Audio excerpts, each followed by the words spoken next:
Magandang araw mga kate. So, mayroon tayong panibagong tutorial ngayon mga kate. Mayroon tayong tanggap dito na isang laminator. Laminator. Ayan. So, ang kaniyang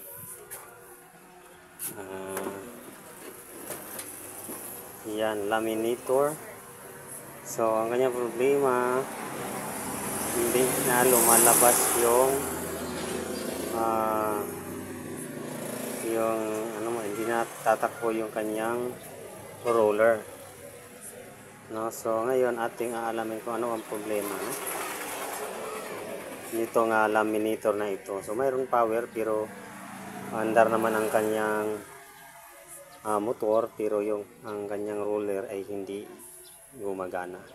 So ngayon buksan natin mga katek. Ayan. So ito ang nasa loob niya mga katek. Ayan. So ang problema kapag isaksak mo mga katek, saksak natin.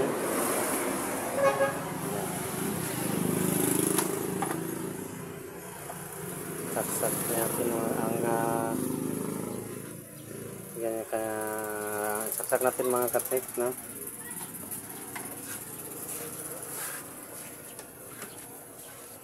Ayan.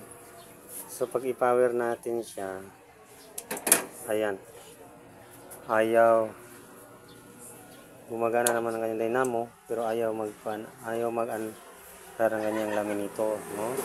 So ngayon mukha natin buksan para alamin natin kung ano ang problema nitong laminator na ito mga katek, no?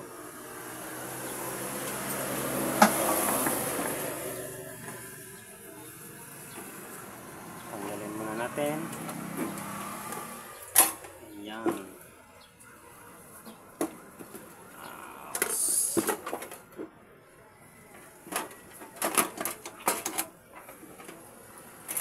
Ayan mga katek. So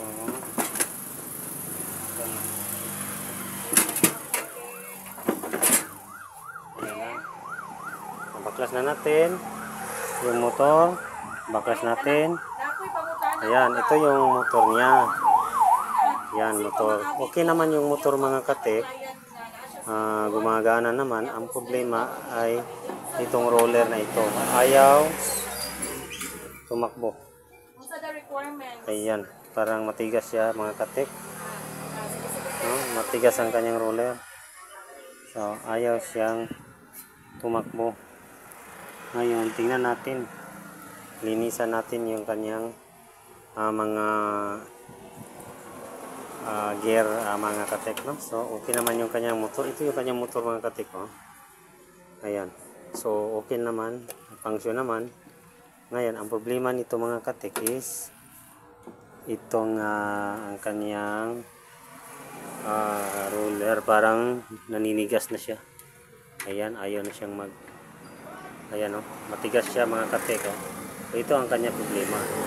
So kapag mga katek, no, kapag ganito ayaw gumana yung roller niya. So yan, gear lang ang problema nito. Nilinisan na lang natin mga katek, no. Ayan, simpleng ano lang to, tutorial mga katek, no, sa patungkol dito sa isang laminator mga katek, no. So lilinisan muna natin mga katek ang kaniyang gear. Yan ang kaniyang gear mga katek, no. So yung isang gear na mga katek, ayan, ito lang ang gumagana, isa lang ang gumagana niya. Tapos ito lang isa ayaw, kasi nakita ko mga katek is lumihis ang kaniyang gear. Ayan, lumihis doon sa gitna, kasi nasa gitna kasi yung ano niya, lumihis siya, kaya nga ayaw tumakbo. Ayan, matigas siya mga katek. So ating na-disalign kasi siya. So ating ibalik natin sa normal mga katek, no, ang kanyang gear. Ayan, na-disalign talaga siya, oh. Ayan na sa ilalim. hindi na siya na ano sa dati niyang kalagyan. Okay, so ngayon ibalik natin siya sa dating posisyon niya mga katik, no? So tinanggal lang ito mga katik, no? Okay na.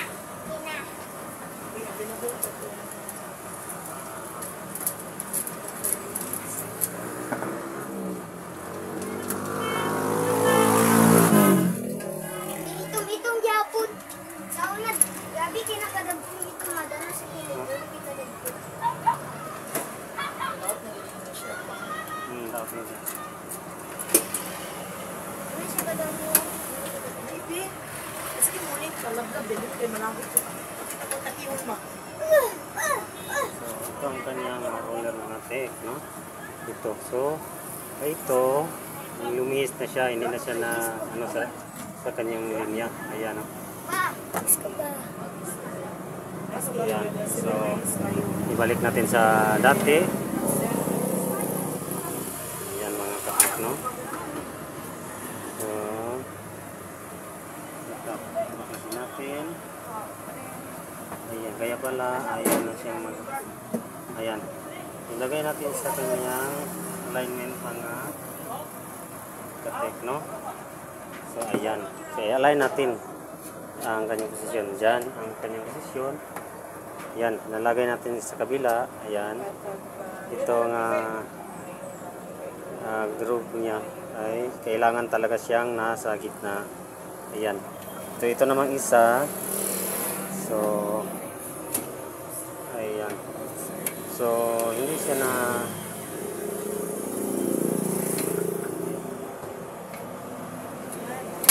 ayan, so kaya pala ayaw niya mag-roll. Ayan na po, ayan na mga katik, oh. Ayan, oh, malambot na siya, oh. Ayan, oh. Ayan, malambot na siya mga katik. No, simple lang, disalign lang pala yung kanyang gear. Oh, so okay na, oh. Malambot na siya mga katik, oh.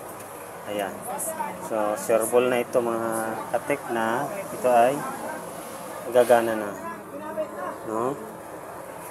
So tingnan natin. So sa kabila okay naman, ang dito sa kabila ay ayaw. So ngayon ito okay na ito mga katik, no? So higpitan muna natin yung kanyang gear. Saan itong mga iro? Ayan. Ito, ang likod na. Kasi tanawin ko sa isa. So ang isa ay ibalik natin.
Balik natin ang kanyang roller.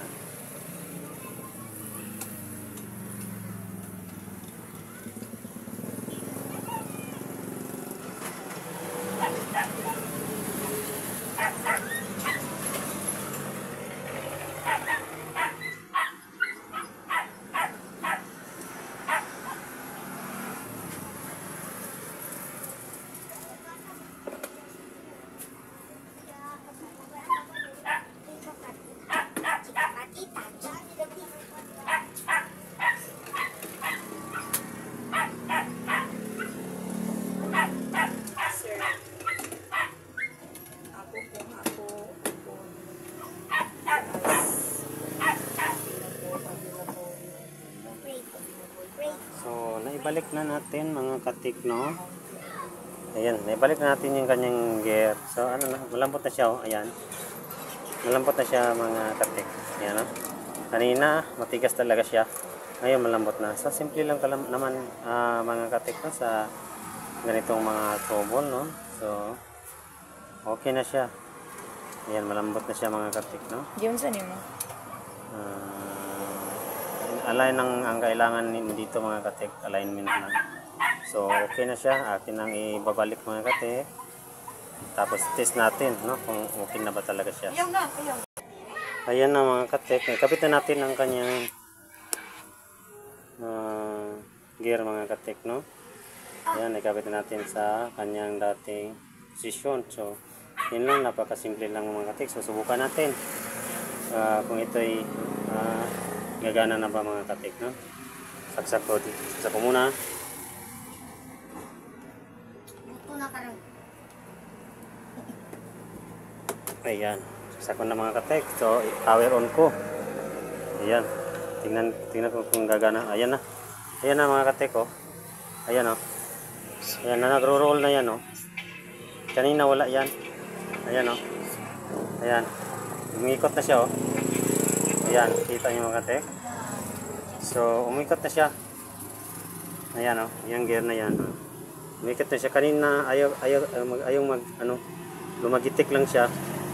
Ayaw siyang mag-roll. So, napakasimple lang ang ganitong mga pagkakumpuni ng isang laminator, mga katek, no? Kadalasan sira dito ng mga laminator na ito ay na-disalign yung kanyang gear. Yun lang, napakasimple lang. Yung mga may ganito na may problema ang kanyang laminator, pwede nyo nga, pwede nyo nga kayo na ang gumawa. Hindi na kayo pumunta sa mga technician para may idea kayo, no? So ito, panuorin nyo ito, mga katek, kung mayroon kayo mga laminator sa bahay, no? Simple lang. Ayan, okay na, oh. Gana na siya. Ayan, nagro-roll na ang kanyang roller, oh. Ayan. So, okay, napakasimple lang, mga katek, no? Sana panoorin nyo para malaman nyo, alam nyo ang ganitong problema ng isang laminator. So, ayan lang. Napakasimple. Okay, thank you.